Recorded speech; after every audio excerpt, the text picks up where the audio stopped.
Hey guys, M.V.K here. How's everybody doing out there?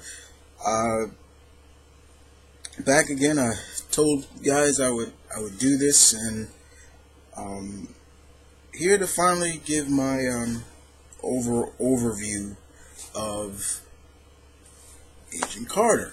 Yes, guys, I have been watching the show, and uh, surprisingly, nobody really asks me about it, but it's cool. That's all right. Uh, but yes, I have watched it, finished everything. And I finished it yesterday, actually. Yeah, I think it was yesterday. I sat down and finally finished it. And I must say, yes, indeed. This was great. Uh, it literally, how can I put it, gave us great, somewhat understanding of what our grandmothers went through as women in the 1940s. You know what I'm saying? 1940s, 1950s, things like that. Uh, you really understood what Peggy Carter, played by Haley Atwell, went through, and she was great. I loved her when she first was in first cap, and it was finally good to see, what was going on with, her once Cap was frozen all those years. And that's something that I think we all want to know. Like, what was Peggy doing before we saw her, especially we saw her in clips, and we saw her older in Cap 2, where she really, suffered from dementia and things like that, which was a really sad scene for me. But I really enjoyed the take of Peggy, working for the SSR. She's in a man's world, in a sense, where she at one time was good at what she did during the war, but now the war is over. Now she's looked at as, quote unquote, just a woman with some skill. What her skills are noted for is just being the personal secretary, or, let's face it, a pair of tits and things like that, which is bullshit in my opinion. But we get to see that, and we see that she constantly has to prove herself, in a sense, while the other quote unquote men showcase that they're inferior. She's beneath them. Even though there are some that actually kind of root for her, but not so much. And then enters Dominic Cooper, replacing his role as Howard Stark, which was great to see. I thought he was good. He was great as Howard Stark. And then we get into then the plot thickens of entering that his tech has been stolen. He's kind of on the run because people are going to accuse him of what's going on. And then we get into who Howard has asked to kind of watch over Peggy, in a sense, and help, being the real Jarvis that we all know, who is supposed to be the butler for the Avengers and everything like that, which was great. I thought Jarvis brought a good enlightenment to the series as well as to the role. We get to see that he's more than meets the eye, which Jarvis is.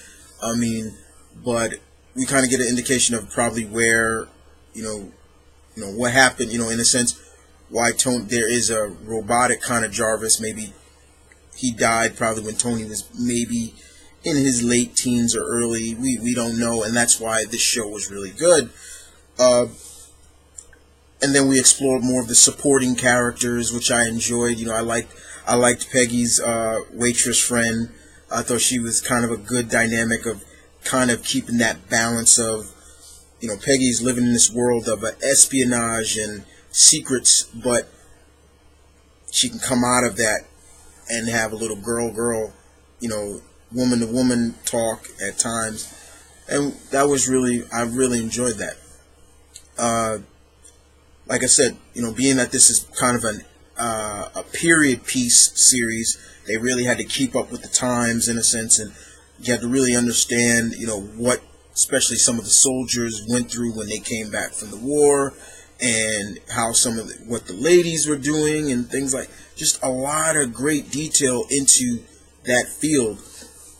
And like I said, Haley, Miss Atwell did such a fantastic job of selling the character of Peggy, of showcase. She's the strong, yes, independent female, but is not afraid to ask for help and offer her expertise. And we saw that through the 8 episodes of the series.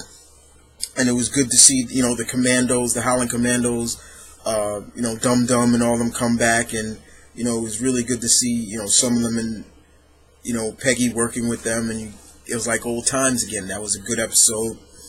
And then that's where the plot even thickens even more of what was going on. And it again became more clear of, Cap's blood, played a big role in this as well. And that really kind of set the point more in motion, especially the plot, more in motion. And then becomes the part of, excuse me, where pretty much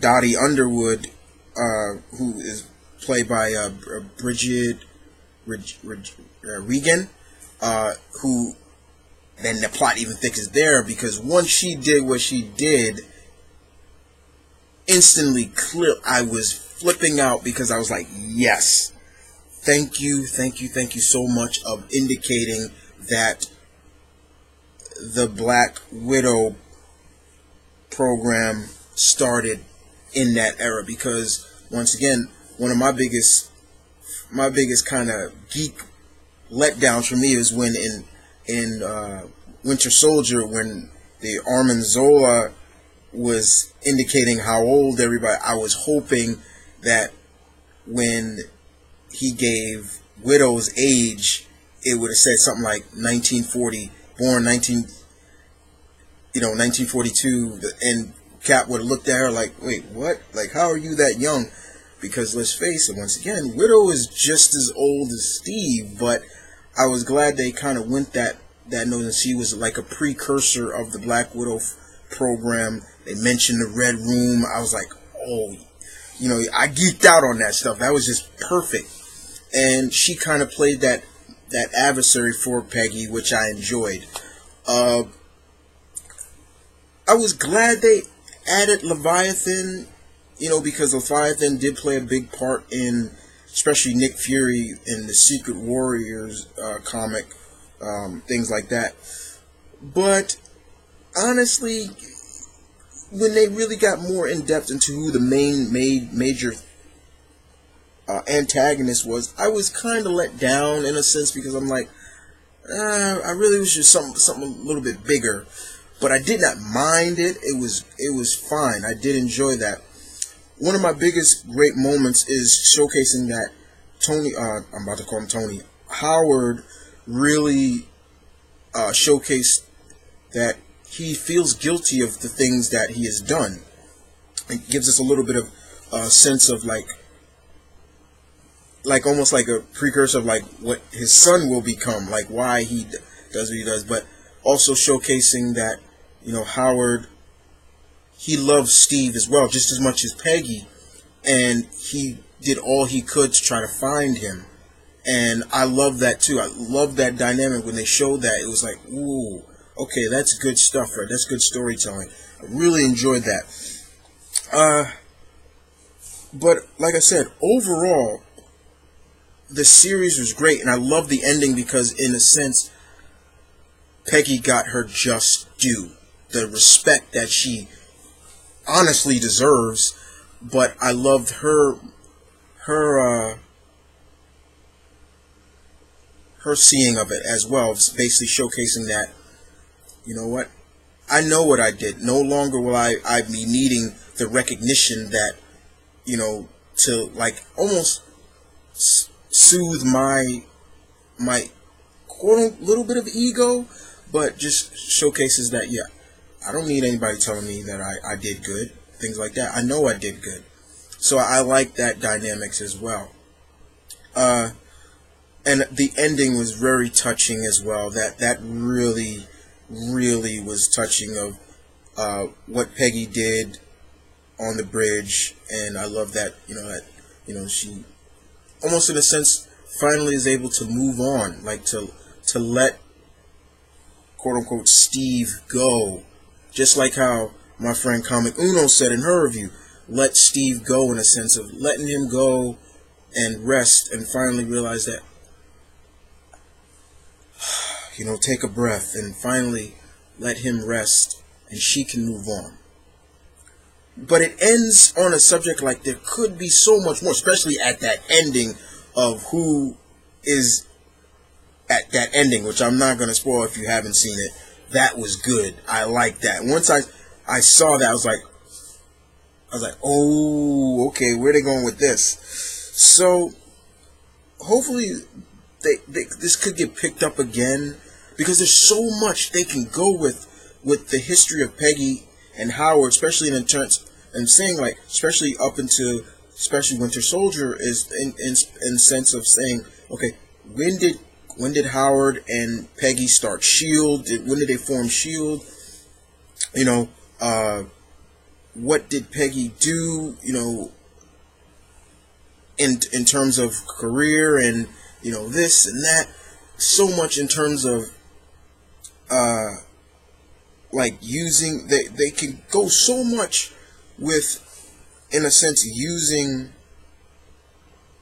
some of those golden age heroes. If I've always said, like, this series could be so good to use those golden age Marvel characters that could be used, but do some twists to it. Like I'm saying, like the original Miss America, the original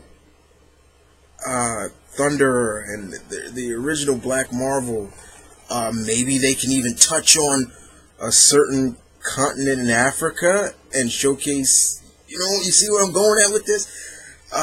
There's so much they can do, but I would really like to see where they can go more with this in terms of getting up to the point of where we can understand where Peggy, founded Shield. And that's really my biggest, is like, how did it happen? When did it happen? Who were some of the first Shield agents besides, Peggy and people like that? Who were the first Shield agents? Could this be really where she enlists Dum Dum, where we get to see that Dum Dum was a Shield agent, and things like that. All in all, like I said, I'm in geek mode, guys, right now. So it's just, there's so much they can go in, and being that I'm a huge Captain America fan, and I know that world so well, whether it's the organizations or not, there's so much they can do with this series, because I would assume that this series was really, it sold well, the ratings were good, even though it was only an 8-part kind of mini.